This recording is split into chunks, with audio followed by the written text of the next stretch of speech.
An intellectual carrot, the mind boggles. You see? You see? You're stupid minds. Stupid! Stupid! Earth has had Santa Claus long enough. We will bring him to Mars. I've been afraid a lot of times in my life, but I didn't know the real meaning of fear until I had kissed Becky. One thing will be clear. It's not for man to interfere in the ways of God. It's alive. Oh, it's alive. It's alive. It's alive.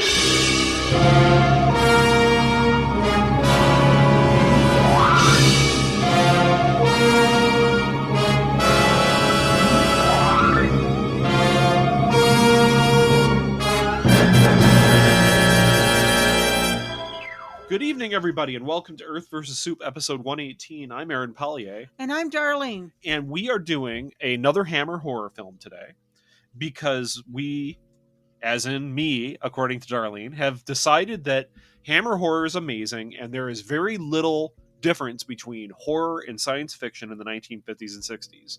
They tend to blend into each other. And Hammer is some of the best of the horror genre of the time. So I've been wanting us to alternate between doing like your classic science fiction B-movie type stuff and doing some of these really good Hammer horrors, at least until we run out of being able to find them. So today just happens to be another one of these Hammer horror films. And it is, like I said, Brides of Dracula from 1960. It is Hammer horror. Therefore, there are certain things that I will praise it for automatically because it is true. I'm not just saying it because Hammer horror has previously been that good, but because this movie holds the pattern. And that is, there is good acting. There's good acting by everyone involved, I thought. I didn't think there was a bad actor involved. I know I'm praising it before we get into the plot, but I'm wanting to get some of these standard things out of the way for Hammer horror. The sets are actually stand out good even for Hammer horror, in my opinion, in this movie. And the lighting, I mean, there are so many things that really work about it. There are things that don't, though, and we're going to get into that, correct, Darlene? Yeah. So anything that stands out to you as, like, if you've encountered this film before, your general thoughts about it, what you expected going into it, if anything. All I remember is the bride, the creepy girl with the long fangs. Oh, okay, yes. So there is a lot of promotional material that actually shows Andre Melli as a girl named Gina as one of the brides of Dracula in this, correct? Yeah, that's who you're talking about. And I expected her to be in this far more because of that. I agree with you. That's a good observation. If you're expecting to see this dark-haired, sultry woman in much of this film, please be educated now by us saying she is in it from maybe about halfway through, but she's only really on screen for maybe 2 or 3 minutes total. Is she good in the part that she's given? Sure, absolutely. But the promotional material makes you think that she's going to be there. Like that she's going to be a big part of it. Big part of it. And it's not. No. Small parts here have a lot. Yes. Now, the Baron, the person that plays the Baron, I didn't like how they did his eyes. Oh, okay. When he's vamping. No, I get it. I agree. I get it, but I don't like it. No, I understand what you're saying. I'm not actually going to disagree with you on that point. We haven't gotten into the plot yet, but yeah, there's some weirdness in this film that we probably should talk about immediately. The title of the film is misleading. There's two brides. Well, no, okay. Well, she was the main character is supposed to be the bride of Baron. The Baron. Not Dracula. So it's not the brides of Dracula, which are those It's three... the brides of the Baron. Yeah. Those three individuals that he left. Yeah. Okay, so my... Behind. that he left behind in Transylvania. Yeah. Yeah, you'd think it would be something like that, but it has nothing to do with that. Dracula has nothing to do with this movie. No. He's Besides that he's mentioned right at the beginning that he's dead. he also is mentioned when the Baroness, the Dower Baroness. Yeah, Dowager. She actually mentioned having parties, and that's how her son got affected. Okay. You missed that? Yeah, I was probably trying to take notes at the time. So let's get into the plot. And then one I'm gonna. other thing, Oh, it was okay. billed Okay. with the leech women in the United States. And we haven't watched the Leech Women yet, have we? No. I think we might have to watch the Leech Women for episode 119 if we can find it. But the one thing that was kind of interesting is the Hammer films came out with a lot of times the double features. Yeah, in the U.S. Yeah, In the U.S. because they were with paired. a horrible double feature. Yeah, so the Hammer films were generally the A film in those pairings, because the B movie was these really terrible, cheap American sci-fi films. Hammer brings it. I say it every time we watch a Hammer film. Hammer always brings it. Sometimes more so than others, because I mean we have seen Hammer films previous to this that are, let's say, I would say average. You know, the movie that we watched with the kids in the bunker? Like, most of that movie was really pedestrian. And you're like, what's going on? You know, there's like a biker gang. And then it gets full on crazy. Oh my God, this is an amazing Intense. movie in like the last 20 minutes where it's almost shocking, like what's going on. This movie is consistently good, though. All right, so let's get into the plot. We begin with credits over what looks to be, to me at first, I said, oh, well, that's Castle Dracula. That's it's supposed to be Castle Dracula in Transylvania. But then it says, Count Dracula is dead, but his cult lives on. Which they did talk about that. The priest did. Now, a behind the scenes thing is that we still haven't watched the original Hammer Dracula film. Oh. And the original Hammer Dracula film starred who as Dracula, Darlene? I'd be surprised if you actually knew this, because I know you're not into this kind of trivia like me. Christopher Lee. I don't remember people's names. Christopher Lee, who we've seen in many of these Hammer films. Christopher Lee has been in tons of stuff, Man with the Golden Gun, right? But he declined to be in this film because he didn't want to be typecast as Dracula. Now, that being said, he came back like 4 or 5 times more after this as Dracula, because he might be the most famous person to play Dracula besides Bela Lugosi. Arguably, by some people, I would say more famous than Bela Lugosi, and probably did a better acting job. But Bela, you know, he's the original. Anyway, Dracula's cult lives on. We then go to a carriage with a female passenger as it tears ass through a forest. The horses shy and pull up, and I thought there was a corpse in the middle of the road. And you thought it was too. But it's actually just kind of a log sitting in the middle. It's a tree trunk or something. It's a log. It's a sawed log. And I thought, okay, so there's going to be like a bandit attack, or like the vampires, they put it out there to like, but wait, it's daytime. What's going on? It's just a log in the road. Like, I think they put it in there for false drama. Like, everyone will think that all of a sudden there's going to be an attack right away in this film. There's not. That's my idea, that it was just there to like grab your attention because the horse is rearing up. Also supposed to tell you that a coachman is very nervous. Yeah, very nervous. But that even comes out in the next scene too. So yeah.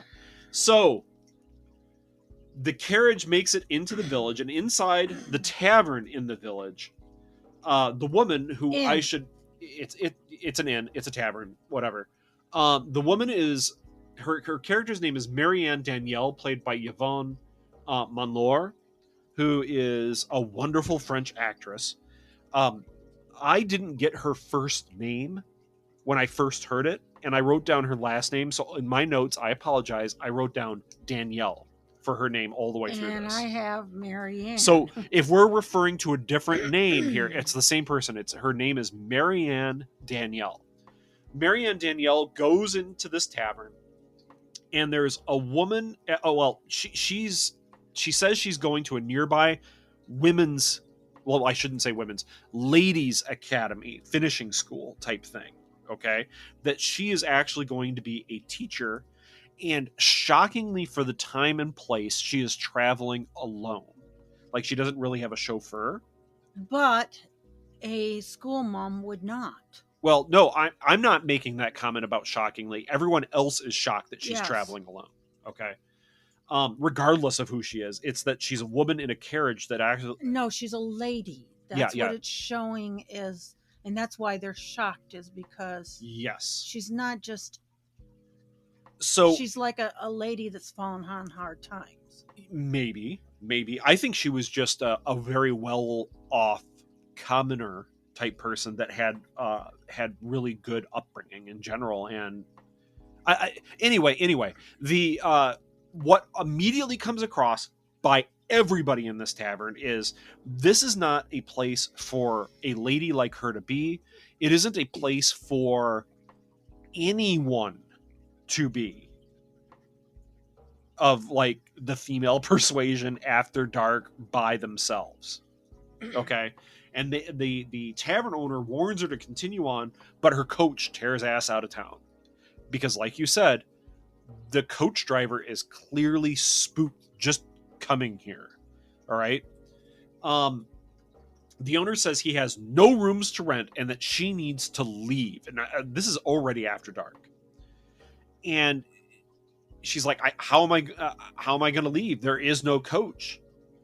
And all my things were in that. No, she actually had her things off the coach. She's like, how am I going to leave? And this is where you realize things are bad, where the wife of the tavern owner is like, there's a cart at a nearby farm. We will get it and get you on it to get you out of here. Okay. Holy crap. Obviously bad things are afoot. Okay. Another coach enters the village and the owner of the tavern bars the door. So this is where I thought we're going to see Dracula. Dracula's back, right? But no, it's actually not. There's a knock on the door and this woman enters dressed in like black finery. She is the An Duchess. older lady. No, she's the Baroness. Oh, Baroness, I'm sorry. Monsar. Meinster. Meinster. Baroness Meinster, played by Marita Hunt. She is obviously a very well-off individual. She is obviously a noble of some sort or another, obviously from her title, but her bearing shows that. She's very demanding.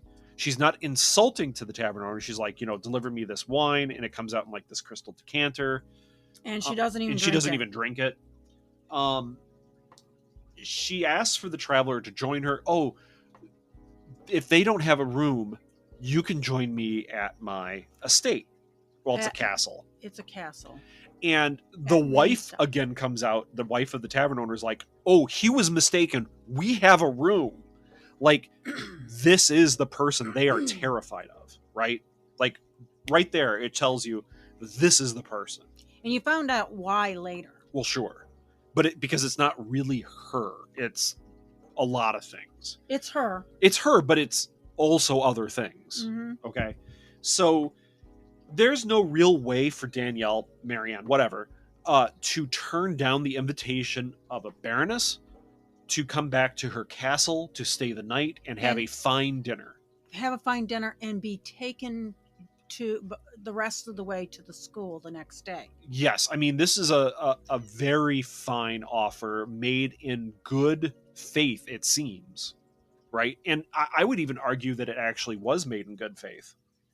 No. You don't think so? No. I'll argue that. But that's okay. We'll argue that later. Because I understand where you're coming from, but there's events in the next few scenes that suggest that it was made in good faith.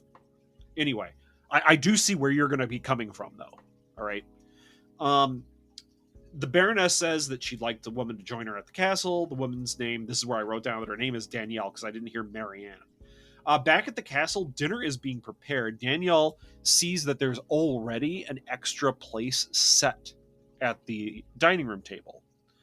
And she asks, well, why, if you weren't expecting me to be here, why would the Baroness have an extra place set? And like the Baroness's servant woman, Greta, played by Frida Jackson, she says, oh, the Baroness always has an extra place set in case there's guests. Because she's lonely. Yeah, because she's lonely. And I'm like, you know what? I buy that. This is a gigantic castle. And again, like I said at the beginning, Hammer brings it when it comes to sets. And this might be the best set I've seen Hammer build. It has real depth and character. All the rooms in this castle have flavor to them, let's say. Like the room that Marianne stays in has like this beautiful velvet wallpaper. Yes, but so does the Baroness's room, and that's why it confused me at one point. But they're different patterns, which is a really nice touch. Anyway, these are sets that I felt I would love to just sit in and look around. Like every Hammer horror film, it's filled with like antiques. They had dragon statues. I guarantee wooden. I guarantee you those weren't real stone. They were just made to look like. No, they were wooden. Oh, they were wooden? They were wooden. They were like carved dragons that were not. They weren't supposed to be wooden. They look fantastic, whatever they were. I'm just saying, like, they had like these big dragons. I called them statues that were on the upper banister of the main hall. Like they were there as almost pillars. They were beautiful. I thought there was like one painting that looked like Sir Isaac Newton that I saw, and I'm like, oh, that's a little weird, but I couldn't tell if it really was Sir Isaac Newton. Anyway, Danielle is shown to her room so she can freshen up, but instead she goes out onto her balcony, and when she goes out there, Marianne sees a man on a lower balcony. Correct, Darlene? In an inner courtyard. It's like an inner courtyard. But she sees a man on another balcony, and she like waves to him, and then the servant comes back. And this is where like we end up being back down at dinner. Dinner is really uncomfortable, right? And I can't remember exactly what was said. I didn't write down like the dialogue, but it came across that the Baroness was not being rude, but being a little curt. Let's just say it that way. Well, she didn't want to answer the questions that were there and was kind of upset that somebody was seen. That her son was seen. Yeah, because we later learn that it's her son, but at this point, the Baroness says, there's nobody else in the castle. You must be mistaken. And as a polite, well-bred lady, of course, Marianne is not going to argue with a Baroness because, you know, obviously the Baroness knows better. Obviously, it was said in a way that's like, I am not talking about. Yeah. And I like, again, I wrote down, the sets are gorgeous and the costumes in this are stunning. And you also end up finding that Greta mm-hmm. is the only servant left, is what she said, in the house. Everyone else has quote unquote left. Now, as a person that knows they're watching a vampire movie, that means we know that all the other servants have been eaten. So we think, well, maybe the Baroness, is she a vampire?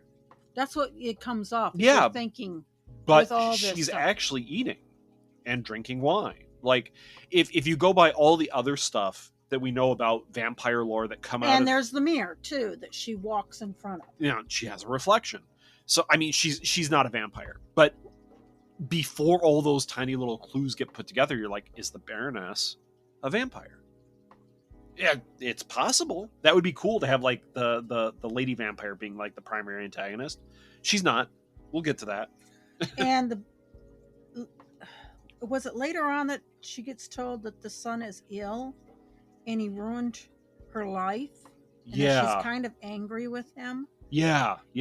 So, and because of some kind of party that was at this dinner. Yeah. Her That- son is ill. Yes, of course. My son's ill. He doesn't dine with us because there was this party, and he's never been the same. We always had company here, and then Yeah. there was this one of those nights, And he's never been the same since. he's And you're never like, been oh seen. well, maybe her son is the vampire. Maybe. Who knows? But it is nighttime while this dinner is happening, and you'd think that if her son was a vampire, he'd be out. There's new blood in the castle. He wants to eat. Well, we're going to learn some things. Folks. There's some pretty weird things happening. At night, Danielle again wakes. Well, Danielle, wakes and goes out onto the balcony to see the young man standing at the edge of his balcony, looking like he's going to commit suicide. Like he's looking down. Yeah. She yells for him to stop. She runs through the castle to find him, and does so in a dimly lit hallway. The man is the Duchess's son, and he is actually chained to a pillar with an ankle chain. That is silver. It looks silver, and it is silver. But she doesn't really. She just sees it as it's some sort of like. It's just it was a conversation that they kind of had where she goes, you don't need to jump. Basically, you don't need. Yeah, to, and he's like, I can't. And then he walks forward, and you see the Ankle chain on over top of his pants. Yeah. It means that he has to like dress and then be chained up, or that he never changes his clothes. But I mean, he's not dirty. No, he's very, very well kept. But then again, he is a vampire. But there's only one servant. No, I mean, what is he doing? Like, he's not sweating. No. He's dead. And he's not rotting, so he just sleeps in his coffin all the time and then wakes up at night. It's not like he's getting dirty. So, I mean, he's probably he'd been wearing the same suit for like 20 years or whatever it is, right? Who knows? Who knows how long he's been a vampire? Within a human lifetime, let's put it that way, because obviously Peter Cushing is in this as Van Helsing. So, and Van Helsing remembers Dracula and has just recently killed Dracula. And as we learn later, Dracula is the one that made the Baron a vampire at that party. Kind of going out of sequence here a little bit. So, I mean, because it's told out of sequence anyway. It is told out of sequence a little bit, but so the Baron hasn't been, and it's never really told to you directly. No, that it's insinuated. But the Baron, so the Baron hasn't really been dead that long. Let's maybe say a couple years. So the Baron, convinces Marianne to get the key from the Baroness, and she does. The Baroness, there's a little bit of Keystone Cop happening where Marianne jumps out onto a ledge after grabbing the key from the Duchess's bedroom and steps over to the next balcony, which is her bedroom, and then she ties like a handkerchief to the key and throws it to him. And I thought, okay, that's a nice touch. You know, and then the Baroness comes in and accuses her of stealing the key, and she's freaking out. She doesn't lie to the Baroness when she says, I don't have the key. Yeah, I don't have the key, ma'am. You know, and she's like, you fool, you've doomed us. And like the Duchess really is upset here. I'm trying to get back to my notes. The Baron ends up meeting Marianne out in the main hall, and this is where the Baroness like confronts them, because they kind of like hug in the middle of the hall. She runs away from the Baroness. Yeah. Because the Baroness is being violent to her. Yeah. So the Baron says, Marianne, just go to your room. I'll deal with my mother. She has no control over me now. And the Baron goes, Mother, come here. And she's like trying to struggle. And you realize, oh crap, this is vampire mind trick crap, isn't it? And Marianne is like looking on a little bit, like really concerned at the way he's talking to her. And the Baron's like, come here. And the Baroness kind of stumbles forward. She slowly. stiffly walks forward around Mary Ann, and Mary Ann ends up running up the stairs. Yeah. And changing her clothes. Yeah. And then you end up hearing cackling. Well, and that's the servant lady. That's and the that servant lady. turns out, you think it is the Baroness in pain. Yeah. But it's not. It's not. It is. It's the servant laughing and praying and screaming. Screaming, losing her mind. She's already lost it long time ago. Yeah, but she's like at the chained, like the undone chain and ankle like lock. That's where she's like screaming and she's looking at this thing. And she says the Baron has gone out into the night, and that's where we hear wolves howling outside. And Marianne goes to see the Duchess. I mean, not Duchess, Baroness. I apologize. The Baroness. And goes into her room and sees that the Baroness is dead. No, she's in his room. Yeah, dead in a chair. Because he does look for the noises that are coming. Yeah. And finds Greta at the chain and asks about the Baroness. Yes. But the Baroness is dead. And the Baroness is dead in a chair. Yes. So Danielle flees into the woods and passes out from fear, shock, exhaustion, etc. And then it's found by Peter Cushing as Van Helsing. And again, lying in the road. Again, Peter Cushing, A-list, treasure to cinema. I think Aaron, stop. Keep going. Keep going at the plot. I'll just gush over Peter Cushing because he's amazing. Stop. He has like period correct smelling salt vials that he breaks open to wake her. Again, these little details in these movies. He introduces himself as Dr. Van Helsing, and they all go back to the village tavern. Van Helsing orders coffee and cognac, and finds out that a village girl was found dead in the woods. Hans's daughter.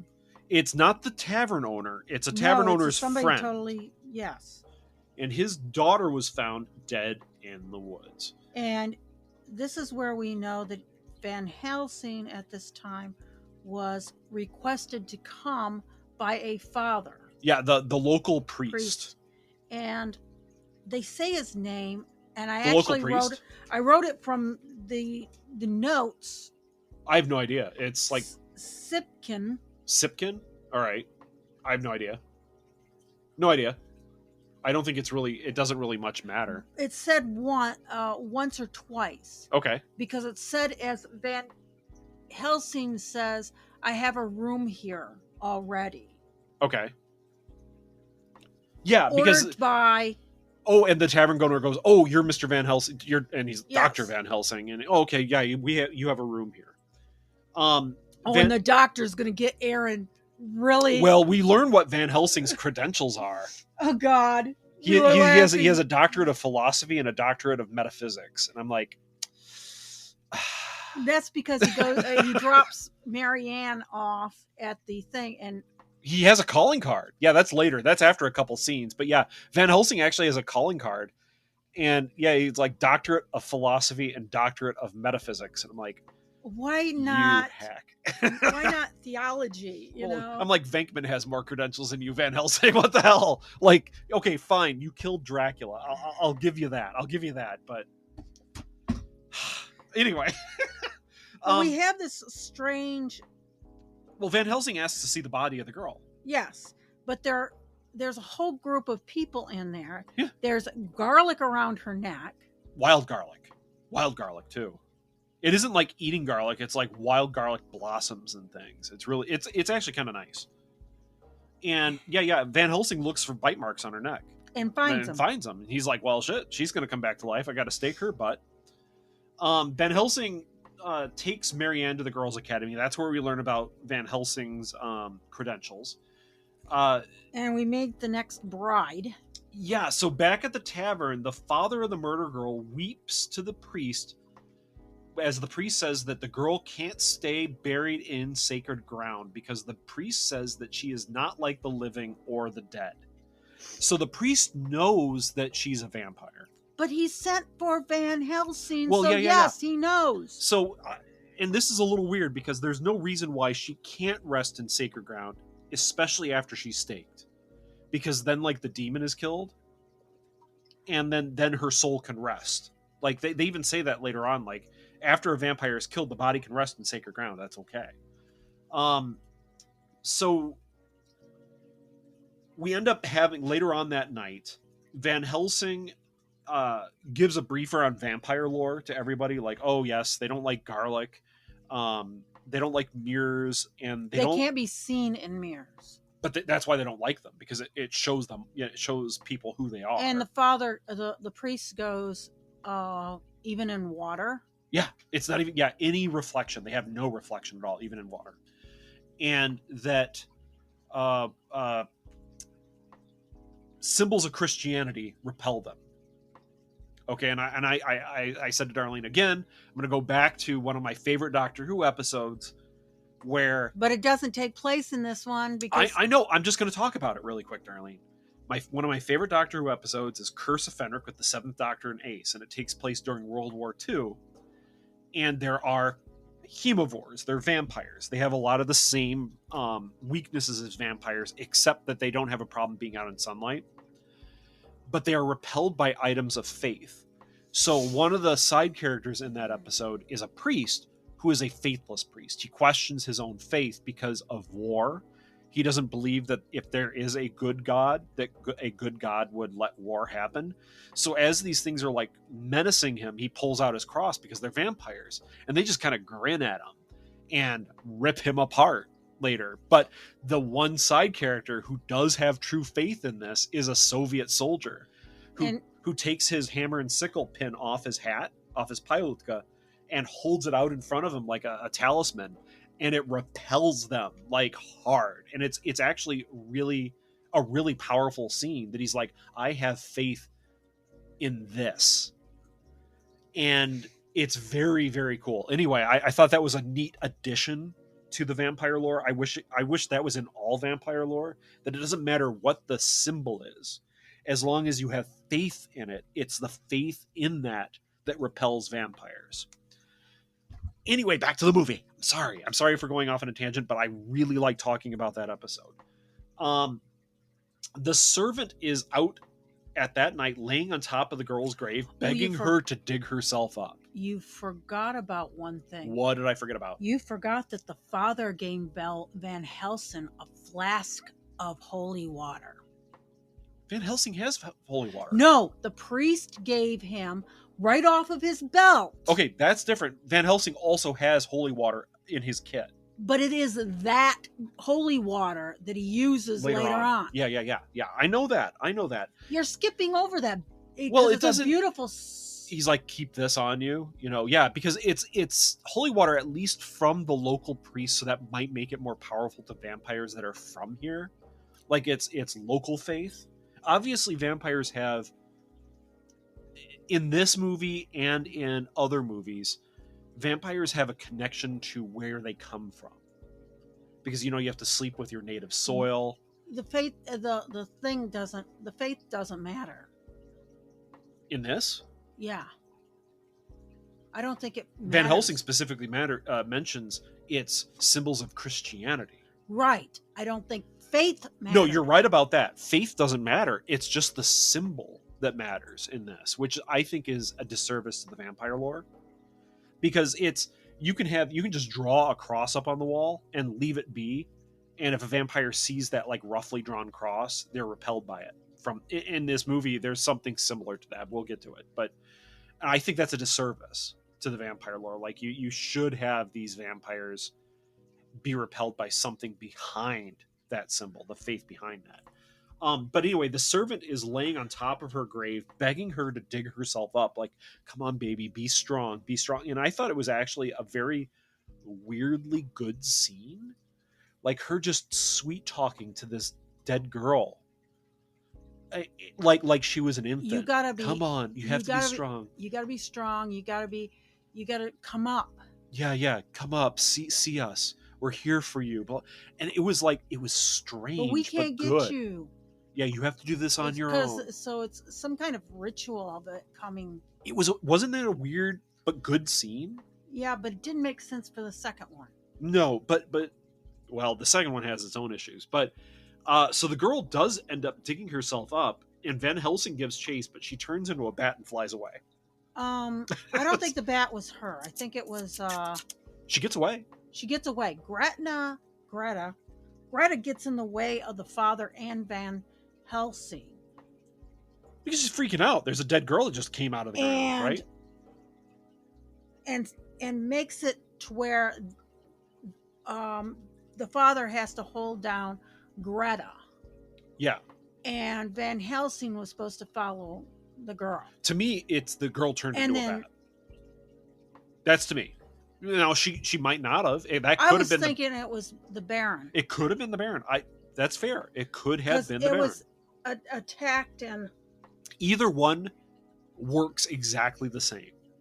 Like, is that the Baron that was the bat that kind of like flat past them and the girl continued to run, or was it the girl that turned into the bat and flat past them? It doesn't matter. Either way. well, it attacked Van Helsing. Sure. I mean, every vampire wants to attack Van Helsing. Van Helsing's a threat to everyone if you're a vampire. So Van Helsing decides, well, screw this. I'm going to go out to the castle. And he just kind of walks in. And the Baroness flies in, right? Like, she just kind of comes in through a window. I don't know where she came from. She comes in and she immediately hides her mouth. Like, she's ashamed of what's happened to her. Yeah, she hides her mouth. Yeah, she takes up her Cape. And then the Baron her comes scarf. in. And there's a very brief brawl when Van Helsing pulls his cross and gets into a fight with the Baron. The Baron gets away, but the Baroness stays. And I think this here is where I firmly feel that the Baroness's offer to Marianne was true in the beginning. She didn't want to feed Marianne to her son. But she had been Feeding per people. Greta feeding young girls to him. Yes, but the difference, the other part of it is that the Baroness is honestly ashamed of what has happened to her. That she wouldn't wish this upon anyone, because she basically says, I didn't want this. This is where we get the backstory about like the party that her son became this thing at this party with the Count. He's never been the same. He's been this way. I never wanted to hurt people. Something about a card game too. Yeah. I never wanted to hurt people. I didn't want this for anyone else. I wish I could die. But I can't. And then Van Helsing's like, there is one way. And I'm like, oh man, that's and he doesn't say it like angrily. Like it seems like it's just like, oh my God, I got to do this again. To me, it sounded like he was sad. Yeah, that's what. Like he was sad that this woman, who may or may not have been evil, honestly has this curse and never really wanted it. It is a curse. Like Van Helsing's not like a vindictive guy. Van Helsing's just a guy that is going to fight evil. And here's this woman who's just sitting now in this chair in front of him, an evil, supposedly an evil vampire. And she's just like, I don't want to be this. Maybe I killed people by feeding them to my son, which is not, I don't think she did. I think it was more the servant doing that for the Baron. But that's why she went down to the village, was to get another girl. Yeah, but it's like she could have been evil, but she doesn't deserve to have. I don't think it's evil. I think it was more of trying to hold back the greater evil. The greater evil. I don't know. I thought it was a good. It might have been her only solution, her only thought of what the solution was. It could have been. I mean, we don't get all the details in the backstory. I'm just saying that she hated her son. Yeah, she did, and she obviously hated herself. She loved him before that happened, because you hear about how with her and Marianne at the dinner. Yeah, you hear that she was proud of her son. She was proud of her son until the illness took. Yeah, but I thought it was a good interplay between Peter Cushing and the Baron. He stakes her. Yeah, he stakes her, kills her, but I thought it was a good interplay, like Van Helsing feeling like resigned to having to kill this person who's honestly kind of repentant about what she's become, at the very least. Like, okay, that's that, well done. The Baron goes to the ladies' academy, and this is, like we said, the Marianne Danielle had already been taken to the ladies' academy, and the Baron goes there and says, has this kind of weird scene between him and Marianne, where he clearly gets into her head with vampire mind tricks. He brings her clothes. Yes, that were left behind when she fled. And then gets into her head. Yeah, gets into her head, but at the time you don't really see that, because you go to the outside door where the fraud the head mother of the academy. Mm-hmm. She is sitting there listening and being a kooky little, like, of course, lovemaker. Well, I think she's interested in protecting the girls that are both in this academy and working for the academy, because any kind of disrespect or ill behavior reflects badly. Her husband, though, is strict and is more apt to help her to protect them from themselves than his wife is. Yes, but I think because he walks into that and is pissed. Yes, because there was an unescorted lady with a gentleman. But I think what also is shown here, and this is interesting, that there's actually, like, these side characters have, like, sides to them. They aren't, like, just immediately two-dimensional. Here's this kind of super strict headmaster. The headmaster is also doesn't give a crap afterwards when it turns out that the Baron says that he and Marianne are to be married, and that there will be a large cash donation to the ladies' academy to... Oh, and he owns it. Yeah, he owns it. You are my employees, because I guess, like, this is his land and whatnot. But there'll be No, you're my tenant. Oh yeah, you're my tenant. So you're like, and the headmaster's like, oh, dollar signs, ching, like, so he's not like this super strict, overly protective father character. He's also a Weasley money grubber, where, like, his wife is a matchmaker, but also, like, very concerned about her her girls too. But she also has very expensive taste. Yes. So there's going to be a marriage. And this is where we end up having one of these scenes with the character named Gina, who's played by Andre Melly, who's the girl that you see in all the promotional material that we were talking about, okay? She sees a bat land outside, she closes the curtains, and then, like, starts kind of doing her hair in the mirror and starts feeling creepy. Like, like she's chilled or something like that. And finally she turns around, like she left the drapes open or something, and there's the Baron standing in the freaking room, like, vamped out, fangs out. No, she deliberately closed the drapes. Yeah, but that's what I'm saying, is that she starts shivering as though she thinks she left it open, and it turns out the window did get opened by the Baron. That she felt like she was being watched. Well, that too, because the Baron's sitting there vamped out. Like, his fangs are out, his eyes are all bloodshot. She ends up being fed upon, and we learn later, well, back at the tavern, we're introduced to a medical doctor who comes in, who is crazy. He drinks and takes meds at the same time, mixes chemicals, huffs fumes. He's amazing. He's not a doctor you want performing on you, okay? No. But he's been called by the headmaster of the girls' academy because a girl has just died. And Van Helsing hears about that and goes, do you know who? Was it one of the girls there, or was it one of the employees? Because he's obviously concerned that Marianne's the one that got killed. And he's like, I don't know the details, but and who the hell are you? I'm Dr. Van Helsing. I have a medical degree.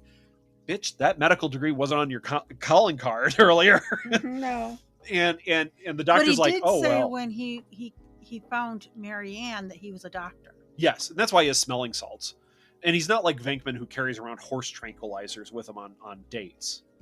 But then he doesn't have a girlfriend that sleeps who sleeps 6 feet above her covers.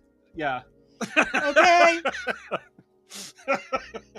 So 2 different whole things. One is possessed by a god. Yeah. The other one's a minor demon. Yeah, maybe. I don't know. So, all right. So Van Helsing says, "Hey, look, I'm going to come out to this girls' academy because we're going to examine all the girls. You know, we're going to figure out what's going on." No, there's nothing creepy about this. Actually, they go out to the freaking academy.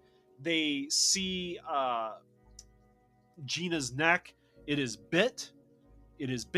He's like, "Oh, I got to kill this bitch." But I can't do it in front of everybody here because everyone's going to think I'm crazy. And here's the thing. I think that there has to be something to do with being unable to stake a vampire before it rises. Before it becomes. Yeah. So it has to rise the next day. And then you can kill it. And he locks it. He wants 2 people. Coffin. Yeah. 2 people to watch over it.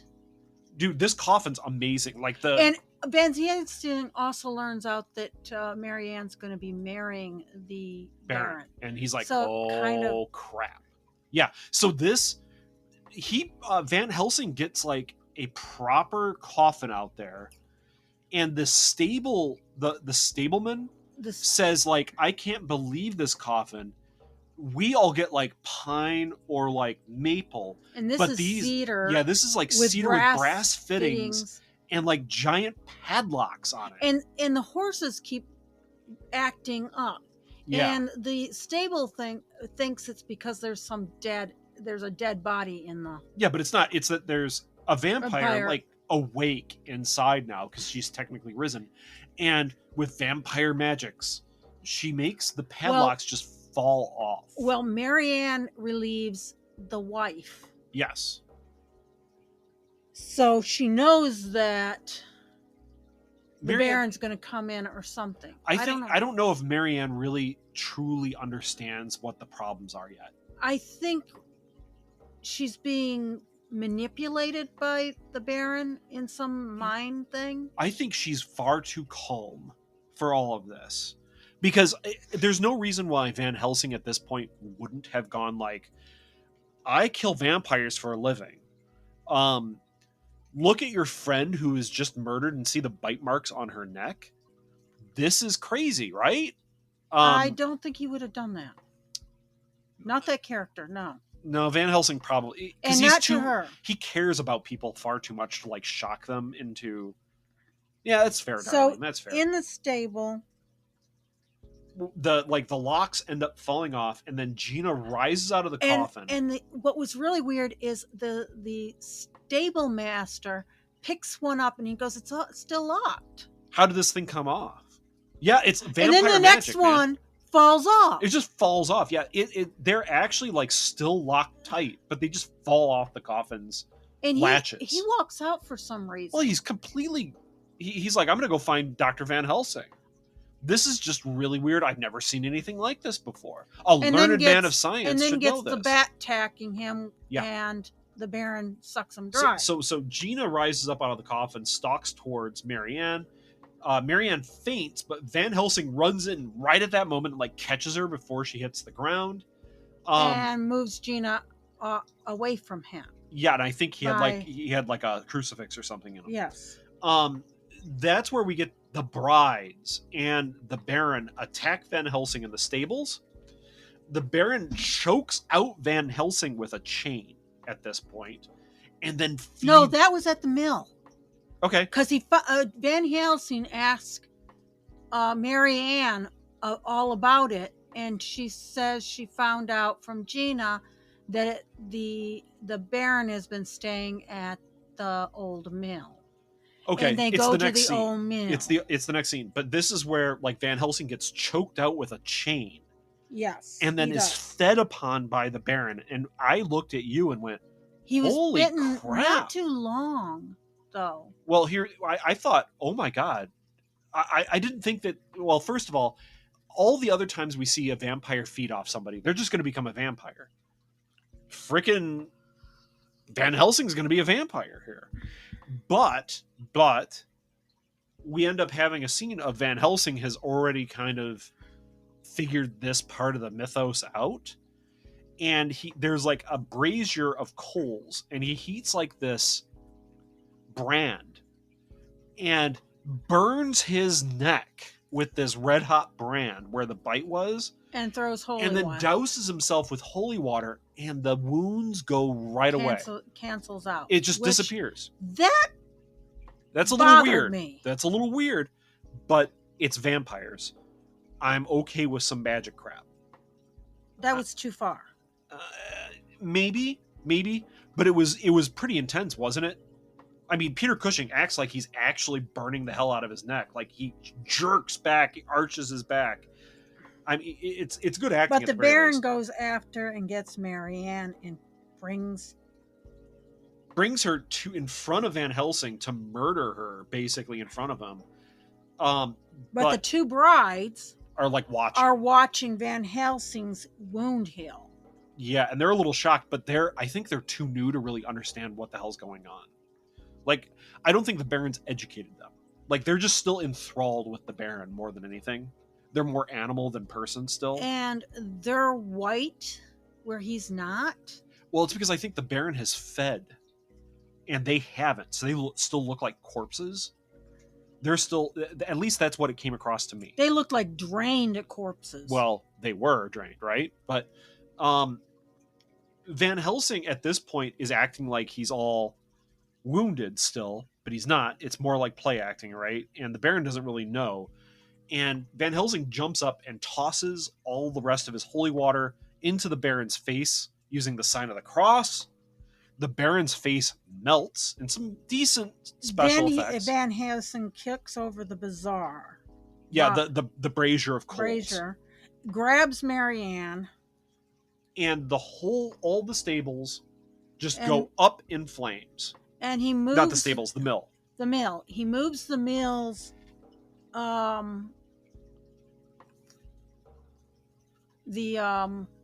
sails to where it makes a cross. And the windmill. Yeah, the windmill. And the Baron goes out and just dies screaming at the cross. Like the sign of the cross. And the brides die inside the burning mill. The end. As Van Helsing is comforting Marianne. Yes, the end. So, I've already said, it's a Hammer film. The sets, costumes, the acting, top notch. A+. Right? I think you had some disagreements with some of my loves in this movie. There was a scene where there's Marianne running from the castle. And it's day for night. And it wasn't a good day for night. It was a horrible day for night. Yeah, it was not good.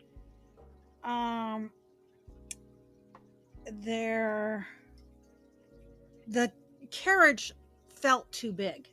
Oh, that's nitpicky though. Right? That's nitpicky, but those carriages are awfully small. Sure. I mean, they make a little Honda Accord look. Sure. I thought Peter Cushing did an amazing job in this, though. And you were saying, I don't know. Yeah, I think you gush over Peter Cushing. I get tired of you gushing over something. Good. He's good. He's not. You don't need to make him out to being the... He's not a god, but he's one of the best actors there is in this kind of genre. I mean, there aren't very many comparable people. There's a reason why he's on the Hall of Fame at Famous Monster Pizza in Indiana. But there is others. And I really, the movie that we watched, The Old House, I was really disappointed with Boris Karloff. As much as he's pushed up into the thing. Into the greats. And then I find out most of the time he's a silent character. Well, in those early films, he's not later on. I do think that there are better... I fall more along the lines of like Bela Lugosi actually being a better actor. But I might have a soft spot in my heart for Bela Lugosi. But I will say she is a better actor. A damn good actor. Oh, not better than on par with Peter Cushing. You mean the Baroness? No, or Yvonne Monlore as Marianne Danielle. Yeah. Yeah, no, she's great in this. She's great in this. I loved the side characters. I liked the priest, and I don't even remember his name. I just remember him being having like some really good scenes. I either called him the priest or the father. I liked the tavern owner and his wife. I thought they acted their asses off in that first scene, acting terrified. And there was my problem with my notes. I had the father hands, and then I had the father. Yeah. And when I was reading back my notes, I have a problem with that because they're talking to each other. And I also gush about the sets in all of these movies. And there's one scene with the father in his like tiny little hovel. No, that was Van Helsing. Oh, was that Van Helsing's room? Okay. This is why you get the painted walls. The painted walls are like, it's like stucco, but it has this beautiful hand painted bordering on it that it's gorgeous. It looks gorgeous. Old. It looks worn out. It looks old, and worn out. It gives you the feel of the reason why they didn't want Marianne to stay there. They didn't want Marianne to stay there because of the Baroness and the freaking Baron. Yes, but it was. They had room to say that it was not. Sure, it looks run down, but it's not. It's not a place that I wouldn't. I would stay there. Like, there's nothing wrong with that room to me. I've stayed in far worse rooms. Yes, we know that. I mean, I wouldn't. Not through free will that I stayed in rooms worse than that, but I have. And I have, because when I was in Spain, I'd stay at little Spanish. Would you turn your nose up at the room that Van Helsing had? Honestly, there was a nice bed. The walls. It was an old building. I would check the bed for bed bugs, but I do that in a nice hotel too. All right, there you go. It's a fine hotel. It's beautiful, but I mean, it's those little touches. It's the little touches in the Hammer films that I love seeing. See, like, you said you'd never go back to that one we had in London. No, I did say I would. The room was there was barely walking space. It was clean. It was clean. It was just that it was like living in a closet for 3 days. The bed took up the entire room. Yeah, the entire room. The TV was up on the wall. And it wasn't a king size bed, folks. It was a twin, and we had to sleep. No, it wasn't twin. It was a full size bed. Full size? Full, not queen. We both had to sleep on our sides, facing each other. Yes, yes, Aaron. But we have a queen size bed that we sleep with, and get mugged with our cats. All right, so we're getting off subject of Hammer films and this film. I expected Dracula to be in it. He wasn't, but that's okay. I was expecting the brides, not just two brides. Yeah, okay, but was there going to be a bride? Marianne was going to be a bride. But not brides. And there were 2 brides that were sort of in it, but I wish there was more. I wanted to see more women in white dresses. Like they have on a picture board. Yeah, or like, you're. But you with the original Dracula with Dracula, you had 3 brides there. Yeah, that always like floated around the castle, like waiting. So after I was him. Thinking this was going to be something to deal with them. Oh, like the old, like they're the ones that are left over from Dracula. Then I realized that when I saw Gina and some other parts of the movie that I have seen this movie, I just never related it to the name of it. The name. Gina, the actress that played Gina, is striking. She's strikingly beautiful, and that's why they used her in all the promotional material. Admit it, she's striking.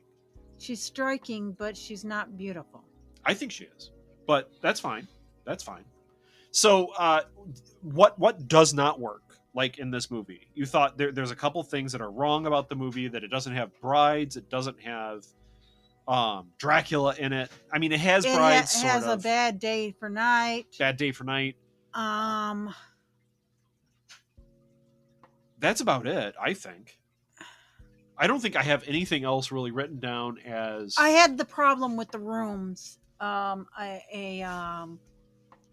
Getting confused. What room is what? What room was what with Marianne's room and the The Baroness. Baroness's room. You had confusion between where we were. The stables and the mill. In the mill. And I even said, you go, oh, this is cool. When you said it, and I'm like, yeah, it kind of looks like the stables that they just came from. The stables were cool too. Like, all these sets are fantastic. I like that the stable master was so proud of all his harnesses. That he was talking about each of the harnesses, like, this reminds me of the springtime. And he goes into, yeah, you're right. Right. Finish your sentence. I'm sorry. I was gushing with you because you're right. I totally forgot about that. What a wonderful scene where the stable master. And then there's the coachman, the first coachman. He's got anxiety, but he really loves his horses. Yeah.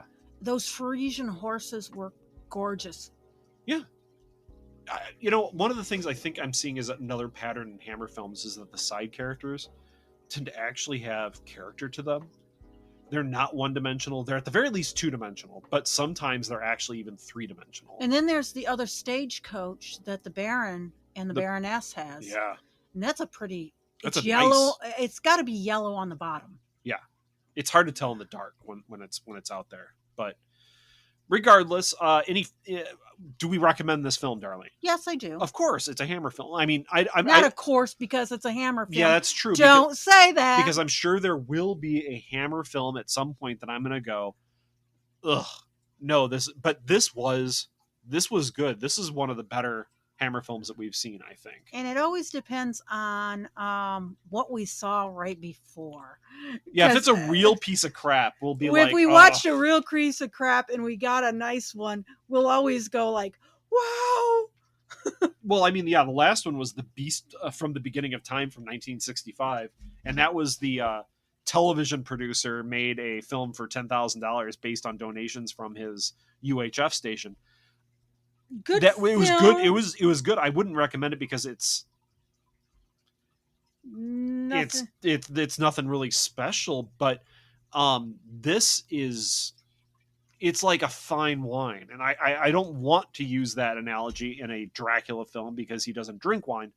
My point is brandy? It is a fine brandy. These Hammer films often end up being a fine brandy where you just want to kind of sit back and savor them. Right? Cognac. Nice cognac. A little bit of Chianti. Don't do that. There. Don't do that. All right. So we do recommend this, folks.